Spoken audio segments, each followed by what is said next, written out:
4000 సంవత్సరాల దేవాలయం. దర్శనానికి గెలిచిన స్వామివారు అందరూ సూర్యుకుంటే స్వామివారు దర్శనానికి గెలిచింది స్వయంభూని. అయితే రాజు నరేంద్ర కట్టించాడు గర్భగుడి ఒకటి. కట్నం అంతా ఇది ఉప్పు అంతా వీళ్ళు ఊళ్ళో వాళ్ళు వేసుకుని బాగు చేసుకుని కట్టుకున్నారు. ఇది ఎండోమెంట్ ఇది 80 ఏళ్ళు అయింది గవర్నమెంట్కి వెళ్ళిపోయి. అతి పురాతన దేవాలయం నువ్వు పాడకుండా ఉంటుందని చెప్పి కృష్ణా జిల్లా లాగా ఇదే పెద్దది. గుంటూరు జిల్లాలో మంగళగిరి లక్ష్మీనరసింహ స్వామిది. ఈ గాలిగోపురం కూడా 174 అడుగులు ఎత్తు.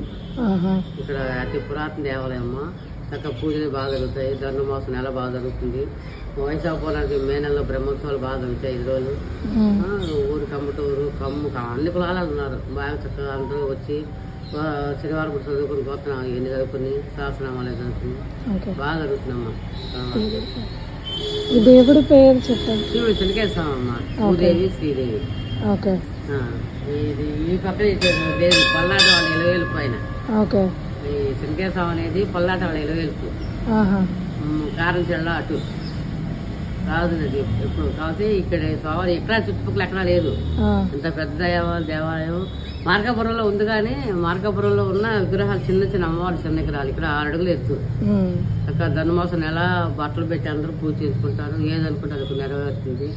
అది లక్ష్మీనారాయణ గుడి కట్టారు. ఇది మార్చికి సంవత్సరం కళ్యాణోత్సవాలు జరుగుతాయి. అది కావాలని కట్టారు. అదే అంటే కుంభకోణం నుంచి వచ్చినాయి విగ్రహాలు. అతి పురాతన అమ్మ. చాలా సత్యం దేవుడు మీరు ఏదనుకుంటే అది కోరిక నెరవేరుతుంది. అది వచ్చి అప్పుడు పూజ చేసుకోవచ్చు బట్టలు పెట్టి. దేవుని కూడా తీసుకోండి.